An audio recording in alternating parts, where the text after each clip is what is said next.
Before the NFL talked about performance-enhancing drugs, before there were league-wide policies, before there were suspensions and testing programs, there was Lyle Alzado, and he was terrifying.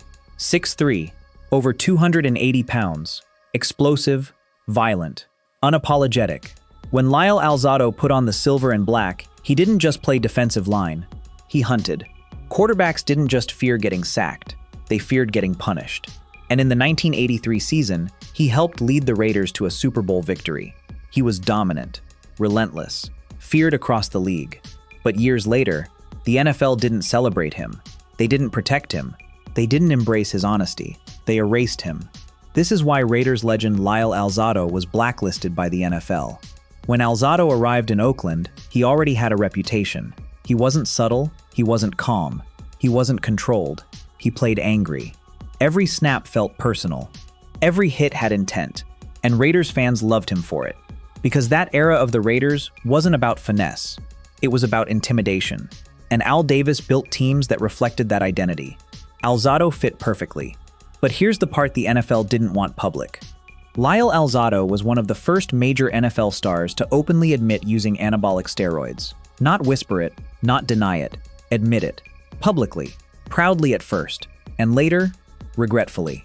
In the 1970s and 80s, steroids weren't openly discussed. They weren't regulated the way they are today. They were an open secret. Players used them. Coaches knew. The league avoided the conversation. Because the league was growing, TV deals expanding, revenue climbing, and controversy threatened image. Alzado was different. He didn't hide it. He said steroids helped him. Made him bigger, stronger, more explosive. He admitted using them for years. And then, he got sick. In 1991, Lyle Alzado was diagnosed with brain cancer. Aggressive, terminal. And that's when everything changed. Because in his final months, Alzado went public again. But this time, it wasn't bragging. It was warning. He blamed steroids for his illness. He said they destroyed his body. He said they fueled his rage. He said they cost him everything. And suddenly, the NFL had a problem. Because this wasn't a fringe player. This wasn't a forgotten name. This was a Super Bowl champion, a Raider legend, a face of an era. And now he was telling the world that performance-enhancing drugs were widespread, that the league knew more than it admitted, that the culture encouraged size and aggression at any cost. And he was dying on camera while saying it. There's a video interview from 1992 that still feels uncomfortable to watch. Alzado, visibly weakened, voice softer, eyes intense, saying, "I lied to myself for years. Steroids ruined my life." He wasn't polished. He wasn't scripted. He was raw. And honesty like that doesn't protect a brand. It threatens it. When he passed away in 1992 at just 43 years old, fans mourned, teammates grieved.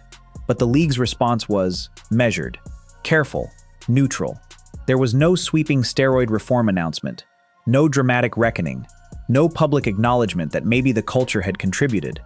Instead, the NFL distanced itself from his claims. Medical experts debated whether steroids directly caused his cancer. The league emphasized uncertainty. And quietly, Alzado's warnings faded from official narratives. Raiders fans still honor him. But league-wide, he's not highlighted the way other legends are. Not centered in anniversary celebrations. Not heavily featured in league documentaries. His name is present, but muted. Because his legacy forces uncomfortable questions. About what players were encouraged to do. About what the league tolerated. About what success cost. And here's where the blacklist accusation comes in. After his death, Alzado's role in league promotions diminished drastically. His steroid admissions were rarely referenced in official programming. His cautionary stance wasn't amplified. Other legends from that era were celebrated loudly. Alzado was acknowledged quietly. Why? Because he broke the code. He admitted the truth. He said what many were thinking, but didn't dare say publicly. And institutions don't reward whistleblowers, even accidental ones. The NFL eventually implemented stricter steroid policies. Testing increased, penalties formalized, public messaging changed. But those reforms came years later. And rarely was Lyle Alzado positioned as the catalyst. Yet many insiders acknowledge he accelerated that conversation. The dark irony, the same aggression that made him a Raiders legend, was fueled by the same substances he later condemned.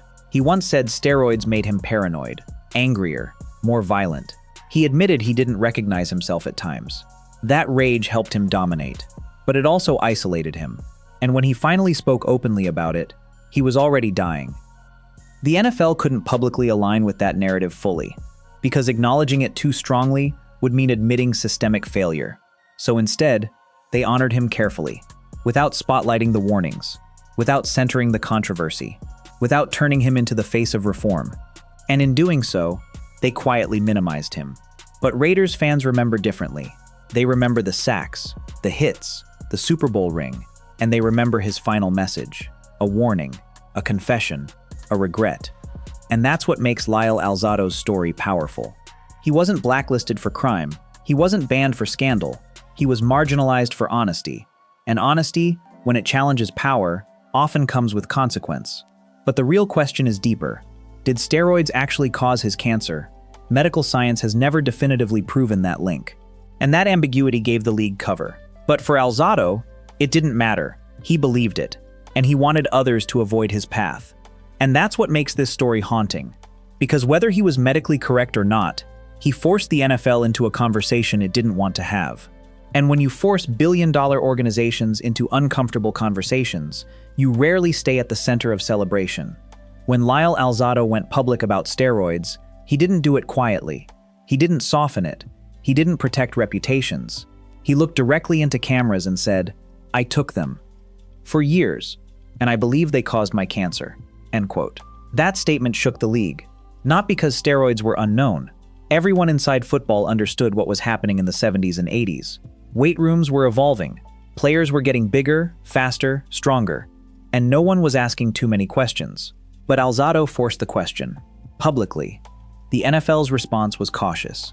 Doctors appeared on television saying there was no definitive proof that anabolic steroids caused brain cancer.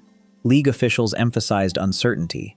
They expressed sympathy, but they didn't accept systemic blame. Because if they had, it would mean admitting that the culture of the time encouraged transformation at any cost.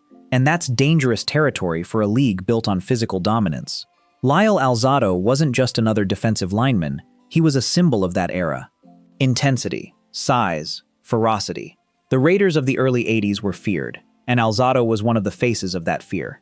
But now that face was tied to something darker, to substances, to long-term damage, to regret. And institutions don't like when their heroes rewrite the narrative. After his death in 1992, tributes came from teammates, from Raiders fans, from former opponents. But league-wide, the tone remained restrained. There was no dramatic reckoning, no major campaign highlighting his warning, no documentary centered on his confession. Instead, his story became fragmented, mentioned briefly, then moved past. Other legends from the same era were celebrated loudly. John Madden, Marcus Allen, Howie Long. But Lyle Alzado's name always carried a shadow, and that shadow made him complicated. The word blacklisted doesn't mean formally banned. It doesn't mean erased from record books. It means something subtler. It means excluded from celebration. It means minimized in official storytelling. It means acknowledged without spotlight. Because celebrating him fully would require confronting what he represented, and that confrontation was uncomfortable. In the late 90s and early 2000s, as steroid controversies exploded across baseball and other sports, the NFL tightened policies. Testing became stricter, suspensions more public. Public messaging shifted toward health and integrity. But rarely was Lyle Alzado framed as the origin point.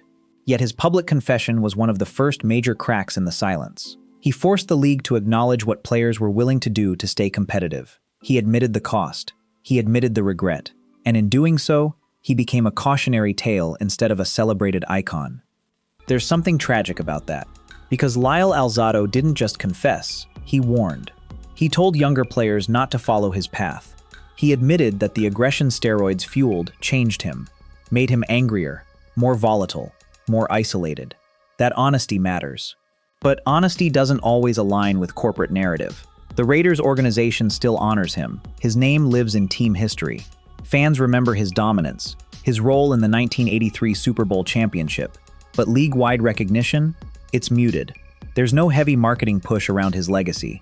No anniversary specials centered on him. Because to spotlight him fully would reopen questions about what was tolerated, about what was ignored, about what players felt pressured to do. And here's the deeper layer. Even today, decades later, steroid conversations remain sensitive in football. The league has built an image of toughness and discipline. Acknowledging past blind spots weakens that image, so history is curated carefully. Heroes are polished, stories are streamlined, complications are minimized. Lyle Alzado was complicated, and complicated legends are harder to market. Medical experts still debate whether steroids directly caused his brain cancer. Many argue there is no definitive scientific proof linking the two. But that debate misses the emotional truth. Alzado believed it. He felt responsible for his own deterioration. And in his final months, he didn't protect himself. He didn't defend his image. He accepted blame publicly. That vulnerability is rare in professional sports, especially from someone once feared for violence. And maybe that's why his story unsettles people, because it forces a paradox. The same edge that made him dominant was the same edge he later regretted fueling artificially. The rage that powered his sacks was chemically amplified. The intimidation that defined his persona wasn't entirely natural. That complexity makes fans uncomfortable. It makes the league uncomfortable, because it blurs the line between achievement and enhancement. But blacklisting doesn't always look like punishment. Sometimes it looks like silence, like omission, like reducing a legacy to highlights without context. Alzado's warning could have been amplified as a turning point. Instead, it became a footnote. And footnotes are how institutions distance themselves without confrontation. There's a clip from one of his final interviews that feels almost prophetic. He says, "I'm not looking for sympathy, I just want the truth out." He didn't demand lawsuits. He didn't accuse the NFL directly. He didn't name names. He simply told his story. And sometimes telling your story honestly is enough to make powerful systems uncomfortable. Years later, players openly discuss mental health, injuries, long-term damage, substance risks. The culture has evolved, but evolution often requires someone willing to take the first hit. Alzado took that hit, publicly, while dying, and that vulnerability changed the tone of the conversation, even if he wasn't credited loudly for it. So was Lyle Alzado officially blacklisted?